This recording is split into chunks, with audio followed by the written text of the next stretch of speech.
What's up, guys? We're here with our first episode of Play Your Cards podcast. I'm here with Ethan Pacheco and Taylor Kaplan. We're going to record our first podcast. We're looking to start a podcast about life in general and just Max, I'm playing really the cards excited you're dealt. to start this, man. I think we could, help a lot of people with this and kind of show them how to have a better mindset in life and just overall better well-being, right? And just being thankful for what you got, because there's always somebody who's got a lot worse, and you really just got to be. I thank myself every day for everything I have. I live a healthy life. I got great friends and family, and there's not too much to complain about. So why did you want to pick Play Your Cards podcast for the name of this? Because as many of you know, I don't know if people that are listening to the podcast know my story, but I have a traumatic brain injury, and I had to basically learn how to live life again in 2014 when I was 15. I got in a serious motorcycle accident. I had a TBI, and I had to learn how to basically live my life again. And that's my motto. I have a tattoo on my arm of a deck of cards because my life motto is simply play the cards you're dealt, and everybody's dealt a different hand. And TBI is traumatic brain injury? Traumatic brain injury, yes, correct. Yeah. I was in the house for a little over 3 months, and I've had 27 surgeries and coma for 17 days, but I'm here, I'm living. Yeah, it really is. It's an inspiration, Max. A lot of people look up to you, and I don't know how many, I don't know how much you think about that every day, but people, watch your Instagram and they see what you're doing, and you are helping a lot of people, just with their daily task and their daily challenges. Even myself, man, I look up to you because I compare some of the stuff that I'm crying about. Play Your Cards is a good name. I love it. Well, thank you, Ethan. Yeah, I look up to you too. I mean, I've been riding you for I've known you probably the past 12, 15 years or so, and your family's always just been a huge part of my life. Just because obviously I got my accident at your house, and so but you guys have been behind me through everything and been such a pleasure, and I love you guys. You guys are one of the reasons I'm at the point I'm at, because it's the continued support you guys have given me. Of course, man. And we're family now. We are, yes, absolutely. Moto family for life. Just family in general. I just want to share with people, you gotta be grateful for what you got, and you gotta continue to work hard. And there's gonna be bad days, there's gonna be good days, but in the end, it's just you gotta realize and not have any regrets, and just live life to the fullest, and be thankful for what you have in life. Totally. So I mean, we were kind of talking about our challenges, or I guess my challenges and how I look up to you, comparing them to yours. But Max, what do you think something that day to day is challenging for you?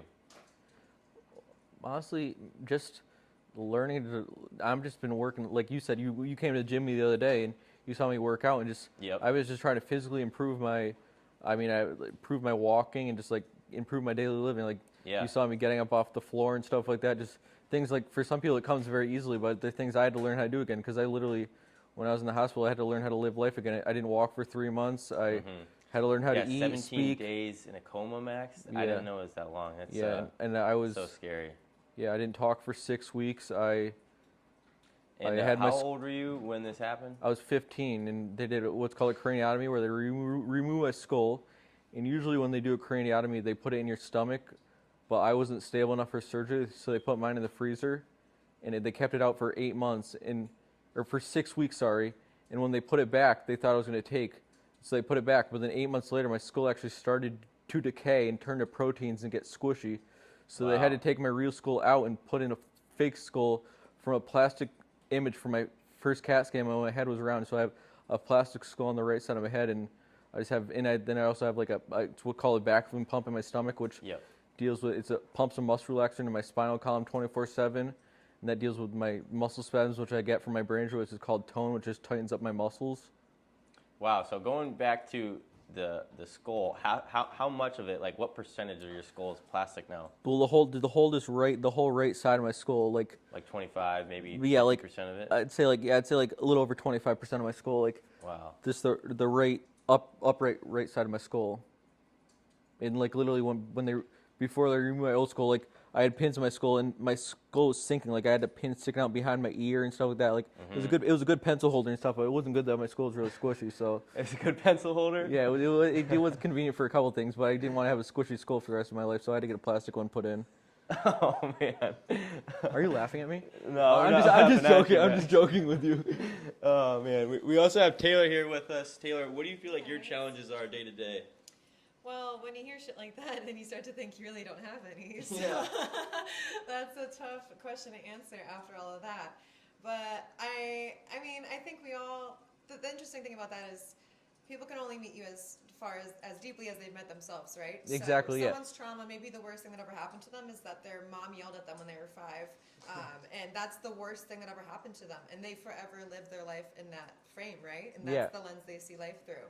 So when things happen to someone like you might say, what, like, you know, why is that so serious to that person? Or you think you have it bad? I was in a coma for 17 days, or, you know what I mean? Like, the perspective that you gain when you go through things changes you.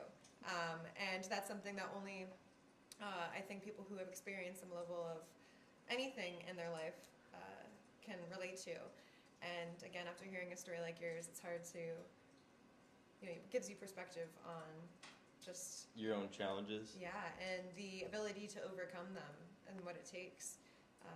I think that we should rewind a little bit and talk more about what that experience was like for you, Max, and what that, because Ethan, you were there as well.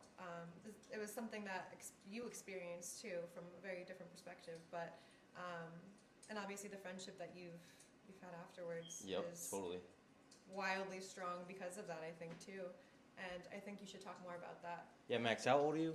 So I'm 23 now, but you're actually, I 23, just want to so bring I up was a part. 12. Yeah, I just want to bring up a point Taylor said about things like other people face trauma. So, that's why I picked the name of this podcast, "Play Your Cards," because you're never gonna know anybody's story the way because they're the only one that's lived that story. So you can never judge anybody based on anything because everybody's got a different side to every story, and nobody's ever living the same life. Somebody's always got their ways of living their life, and nothing's ever gonna be the same. So that's why I don't really judge people. Like, you live the life where you want to live it, and if you're happy with your life, then you should be happy with yourself. Like, if you want to do certain things in life, then you do those things. But not unless it's twisted things, but that are bad towards other people. But if you're comfortable in your own skin and you feel comfortable the way you live your life, then I think you should live your life like that and not be ashamed of it. Yeah, and Max, building off of kind of what Taylor said, people learn different things from challenges they faced in their own life. And it's difficult, in that time. You're feeling emotions and whatever it may be, so you're learning life as you go through it. So I feel like just having this podcast and people being able to relate to you, hopefully they can kind of bring that to their own life and say, hey, it's really not that bad. Yeah. So what was that the stomach pump that you have? Yeah. What does it do and how does it work? So when I was in the hospital and when I got out of the hospital also, it's a medicine called baclofen. It's a muscle relaxer. And when I was in the hospital for the first year after my accident, or probably a year and a half or so, I was taking the medicine orally 3 times a day, and it was through a pill. I took 20 milligrams 3 times a day. And while the medicine helped me a little bit, it wasn't nearly as strong as it should, the way that it is through the pump. Because the pump is directly to the source 24/7. And actually cycling off of that, it was pretty bizarre. So I had the pump for about 6 years or so. It's supposed to be replaced every 7 years, and I actually had it for about 4.5 years. And we noticed I was starting to get spasms in my legs and stuff. And we were wondering, the pump's not working. So they took me and they did an MRI, and they noticed they were seeing some liquid building up in that. I wasn't getting the medicine, in which it can be really dangerous because if you get withdrawals, it can be life threatening. So they went and did surgery to replace the pump, and they actually found out my pump was completely detached, and they just doing anything. Yeah, so it was just the medicine was just dripping into my bloodstream. They don't know how I didn't have any reactions to it because like I said, sometimes if you aren't getting the medicine correctly, it can be life threatening. So they realized I wasn't getting the medicine, so they took the pump out and put a new catheter in my back and put a new pump in. It was like living a new life because I was living without getting the medicine for over a year probably. And I started getting the medicine again, and it was like living in a whole new body. My body was completely loose and completely different, and I literally had to learn how to walk again. And then less than a week, I had the pump for literally a week, and within the week I got the pump on a Wednesday, and the Wednesday later, I believe it was, I fell down the stairs because I was learning how to walk again. Yep. It actually got a concussion, which set me back several steps. And that was scary. That was very scary in itself because I had already had a really bad brain injury, and I got a concussion on top of that. I think I remember this when this happened. You kind of ran into a bunch of hurdles all Yeah, at once. yeah. Right? Because then a week after that, I noticed there was pus coming out of my back, Wow. and so I got rushed. It was actually the last J day of the year. I was supposed to be going to that, and I got rushed in the hospital, and I saw my neurosurgeon, and they're like, you got to go into surgery. I'm like, I was like, are you kidding me? I'm like, they put a vacuum in my back, my back to try to vacuum out the infection, and they thought they're going to possibly be able to save the pump. So that was on a Friday, and then that Monday came, and they said we have to take out the pump, and so they had to take out the pump on that Monday, and then so I had to start taking the medicine orally by mouth 3 times a day again. But then I also had to wait 3 months till my infection cleared out, till I was able to get the pump put back in me. So that was a big setback. So it wasn't even like one injury, and it wasn't just one injury. You obviously have many challenges. You said 25 surgeries, but 27. Yeah, 27. Wow. So just kind of going back to the beginning, because a lot of people don't know exactly what happened. This was at the motor yard, which wasn't the same back then. Yes, it was a completely different track, but it was still just as fun. And, kind of fill people in on what happened that day. I mean, I know obviously some of it was a blur, but like what was the leading up to that? So I don't remember that day at all, because I don't remember like a couple weeks before I got my brain injury. I remember like I actually started my sophomore year of high school. I went for like 7 days, and I vaguely remember like only culinary class, like very vaguely remember. But so I had this idea. There was this jump on the old motor yard track, and it was a step up the hill. And I remember we were picking rocks one day, and there was a good step, probably like a 45-foot step up. And after that step up landing, another like 25 feet out was a small table, like a little single.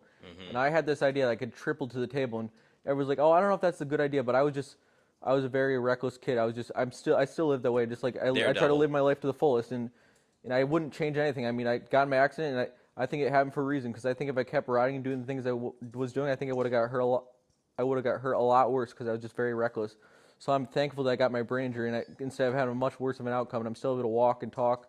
Because like I said, I think it just could have been a lot worse. But anyway, so I saw this step up jump, and I thought I could triple it to the single like little tabletop, and I went for it, and nobody really saw what happened. My dad saw he saw my bike, and that was about it. And then unfortunately I had. The ambulance came and picked me up. I was in a coma already at this point, so I don't remember any of it. They took me to Coventry Middle School, and Lifestar picked me up, and they rushed me to CCMC. Yeah, so I was there, and I do remember, seeing your bike flying through the air, as well as, I think watching some of your tire marks were not even on the track. It was off the side of the landing, and it was terrible to watch, but. I do remember, hearing the helicopter come.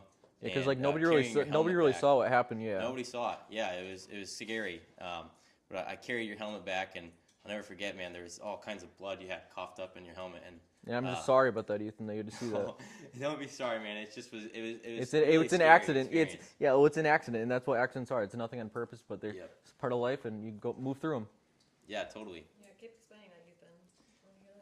Yeah, so it was extremely scary. I think everybody that day kind of just took their gear off and wasn't really, we were all shooken up, Max. I think, I was 12 years old, so it's hard for me to remember now, but we kind of just started like riding like it was any other day. It was a normal weekend. We were doing a lot of weekend rides, and it was a Sunday morning, we always did. Yep.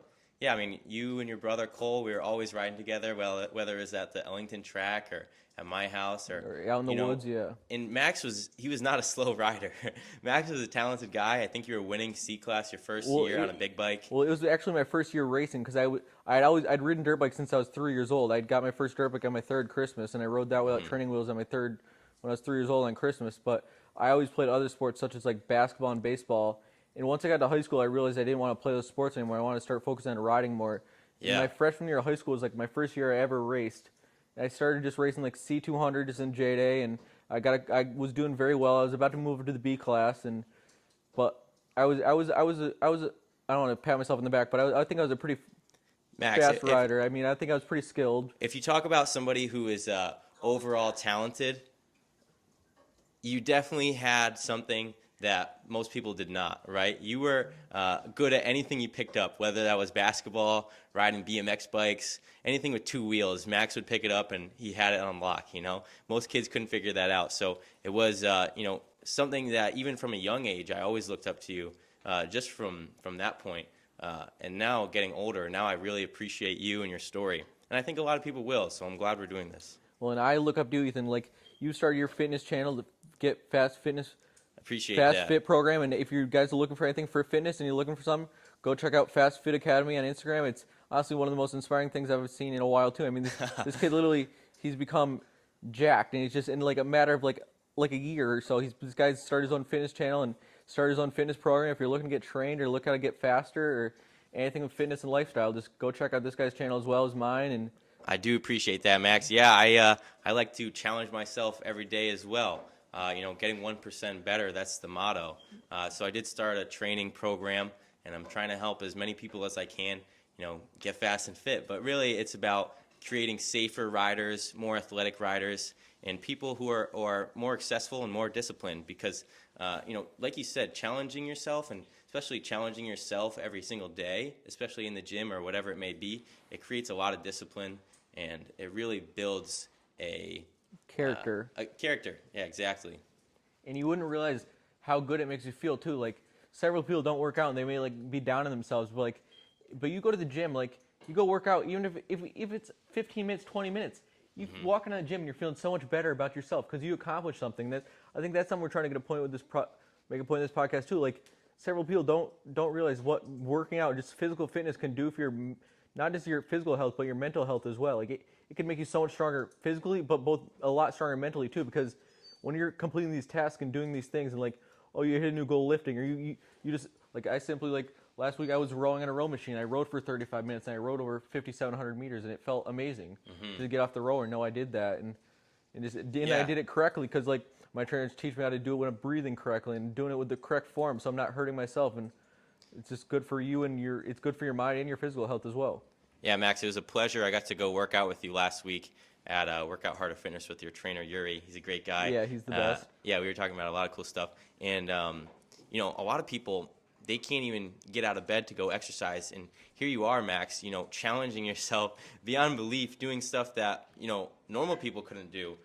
So it's really cool, and I got to watch that and see exactly how you and your body works, and the things that you have to do and the things that you're working on. It was awesome. We had sticky throat. Just in case. And so what else would you like? Would you like any other stuff to talk? Like, Taylor, do you have any more questions? What time are we at right now? Yeah, like 16, 17 minutes. Yeah, so we got plenty of time still. Thanks for everyone tuning in. Yeah, thank you again for tuning in. This is our first run at this, so don't judge it too. We're hopefully going to get better and better, but this is a trial run. You might be a friend and open this for me. I got you, Max. Thanks, Matt. I don't want to look like I had an accident here. Sorry, folks. I don't care. That's funny. Water break. Yep. There we go. I'm not parched anymore. So, I know you go to the races, obviously, and you still get to watch your brother Cole, who is pro at the J-Days, and he does very successful. Do you feel like do you get to connect with a lot of people at the J-Days and try to share your story at all? Yeah, well, I've known these people for, we've been part of the J-Days for probably been racing them since like 2013. So it's been almost 10 years since we started racing the series. Yep. And I feel like it's basically a family. We go and you go to the races, we all camp together and we all have fires and just all cook together and just sit by the fire and have drinks and it's like a big family. It's one of the best parts. It's one of the best parts. It's definitely one of my most fun things to do in the summer. I mean, so your family alone and just all other families, we're all connected, and we all just joke around and make fun of each other and just all root on each other, and we're all pretty successful in racing. So it's good to go there and watch us when we're all successful and we're all having a good time racing. Yeah, it's really a great environment, and I think just especially the younger kids that get to sit around the fire and just kind of listen to you and talking to you, and just everyone that I know knows that they can, just talk to Max. They say that Max is so easy to talk to, and a lot of people will, say that about you, that you're very easy to talk to, and you have great conversation. I could have a conversation with a brick wall, I think. So yeah, I love talking just about anybody. So I'm a very sociable kid. So if you ever see me anywhere, I want to talk to me, or even if you have like on Instagram or something like that, just if you want to follow me, max.daniel, and just if you ever have any questions or just any questions you'd like to ask me, just DM me, and I'm always open to anything. And yeah, like I said, I'm a sociable person, so I'm always down to help anybody with anything they need, and just I love doing this and just being able to share my story and share others as well. Yeah, Max, I feel like you enjoy helping people, right? You feel absolutely, yeah. So like that could kind of lead in, like, last year I started a job as a paraprofessional in a special ed program. I was working with high school kids, and I still work with, and it was like kids like with very bad ADHD and anxiety and like behavioral problems. And in November of last year, they offered me a full-time job with full benefits, and it's something I really couldn't turn away because I mean didn't have too much else going on in my life. So and I was working also at a YMCA as well, so my schedule was busy. It was nice to just get one set schedule, and I had my set times for every week. And I've been working full-time jobs for over a year now, and you're getting to help people who are in a similar position to where you were. Yes, it's more people that are born. It's majority of people are born with their disabilities. They didn't like suffer from it like an accident, but it's people like autistic kids or like behavioral kids like very bad ADHD. But it's kids with disabilities like me, and like it just become a pleasure because I've come really close to these kids, and it just feels good when you're coming out of work every day and know like, oh, I made a difference in somebody's life today, and like I really helped that person out. And when the students are thanking you, or like I work with a student online right now, and he's autistic boy from Ghana, and he's a pleasure to work with. His family's originally from Ghana, and he's a pleasure to work with. He's really just joyful and just wants to learn new things, and it's a pleasure. I get to learn new things with him as well. I mean, I'm learning about things I didn't learn about when reading articles about the World Cup last week and balloon festivals in New Mexico. And it's a pleasure to learn new things. Like you don't realize that just like you're just simply helping one kid out, but you're learning more about them and yourself as well. Mm-hmm. Max, you're 23 now, but you graduated college, correct? No, I didn't go to college. I just only went to high school, actually. Okay. I took one college class once I got to graduate high school, and then I actually went to the postgrad program that I work in now. Okay, because I know after your injury, you definitely were taking some time off from school. Well, yeah, that was a challenge. I missed my whole sophomore year of school, actually, but I'm very proud to say I graduated with my class because I started, as soon as I got out of the hospital, I started going, my tutor, who I actually work with now in my program I work with now, but she was coming to my house every day after school. She tutored me for 3 summers, and I was happy to say I graduated on an honor roll in my high school, and I actually had my senior privileges. I got out every day at about 10:30, 11 o'clock, and it was a pleasure. And it's all because of my tutor, and the people and the teachers behind me now, everybody in Ellington, just had my back, and I was able to catch up my class, and I was, like I said, I have fun. On time. Yeah, graduate with all my friends and have my senior year, getting out early, and just all my senior privileges and living life somewhat like a normal student in school. Because I honestly, it took a lot of hard work. I worked for over 3 summers and every day after school for 2.5 years. So, but it was worth it. Definitely worth everything I did. So you still work with your tutor now, though? Yeah, she's part of my program. I work with her now. She's a coworker I work with now. Cool. So you kind of came full circle a little bit. Yeah, she basically became part of my family, and we haven't lost touch with her. She's just an amazing lady, and I'm super close with her. Yeah. That's awesome. Yeah. So. You want to talk about the fitness program right now, your trainer? Because I love to see that, Max. Okay. Getting in the gym. What kind of program does he have you on? Who's the guy? Where is it at? That kind of thing. So I go to a gym, and it's in Manchester. It's called Workout Harder Fitness. If you'd like, you can check them out on Instagram, Workout Harder Fitness. And I work with my trainer, Yuri, and he's just put something in my head that I think a lot of people don't think about when they're working out, and just in life in general. And the word is just functionality. I simply get a reminder every day on my phone at 10 a.m. just about life being functional. Like you can get as strong and built up as possible, but that doesn't matter if you don't know how to use your strengths in the right way or use your body in the right way. So I have to learn I have muscle groups I haven't used in years. So literally every time in the gym I'm doing a different thing basically every day and activating old muscle groups I haven't used in so long just to make my body more functional for day-to-day living. Because I feel like functionality is just something it's overlooked because it's really, it's great to be really strong, really muscular, but you have to know how to use those muscles correctly and be functional with that and be functional in life as well. Yeah, I feel like even I need to kind of take some advice or take a page out of your book and use some more of that in my training as well, especially as far as, just being a better athlete overall. But Max, you boast some pretty impressive sit-up numbers and some pretty impressive squat numbers. How many sit-ups did you say you could do in a half hour? Well, it was like a 45-minute session. I did probably a little over 400 sit-ups, and then in that time I did 300 squats and 300 calf raises in a 45-minute workout.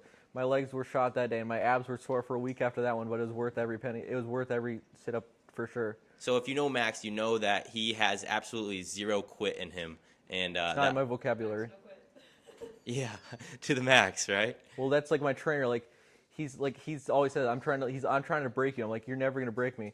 And like the closest I've gotten is like, I didn't say I'll never say I quit, but like I will say like I've said it like once or twice, like I don't think I can do anymore. Like I think I have to be done for the day because like my body's overworked. But you'll never get me to say like I quit or I'm not doing that anymore because like that's just not the attitude to have. You gotta Exactly. push as hard as you can always, and it'll be worth every last rep you do. And just never say like, oh, I can't do that or I quit doing that. Like if you're working out, because you just always can improve and get better outcomes. And that's like I was talking about rowing. Like I did a couple of months ago, I did rowing. I did it for 30 minutes. I did like 4,200 meters, and then I rowed for 35 minutes a couple weeks ago, and I rowed like almost 6,000 meters, and it just felt amazing. Yeah, so I love that you have no quit, right? And that kind of brings me back to discipline. And you obviously had no choice. You were fighting for your life at the time, Max, where you were just. Well, I could have been a vegetable, but I'm not about that. I'm not trying to be no veggie. I'm trying to live my life to the fullest. Exactly, man. And that's why, people, I really want people to learn from you and pick something up from you is, that everything is to the max. You don't have any quit in you. And I feel like that if people could even take 1% of that lifestyle that you have, they would live a better life. Thank you, Ethan. That means a lot. Yeah, and that's totally. what I'm just trying to prove, that everybody's got tough days in life, but just always push on to the next one, because there's always some negatives in life, but there's always, I'd say, more positives than negatives in your life. You just got to find those positives and live your life and be grateful for what you get. Be grateful for what you have. Totally. We're at 27 minutes now. I think that's a good number. Yeah. Wait, but I just you said to the max, and that's I a love really that. good podcast name To for the max? Max's podcast. If it's gonna be to the max, because you do everything to the max, and your name is Max. You get it? Yeah. I don't know. It's just I like catchy. that. Yeah. Something to think on. It's catchy, but I don't know. Just in But- my head when Ethan said that. Are we still recording or? Oh, yeah. Or we can cut it if you want. Yeah. So I think we're gonna wrap up our first episode here. I just want to say a big thank you to Taylor and Ethan and Kenny and Shaylin just for letting me come in and crash their house and just come and record my first podcast. It was a real pleasure, and we look forward to recording several more in the future. And if you'd like, go follow our page. It's called play.yourcards.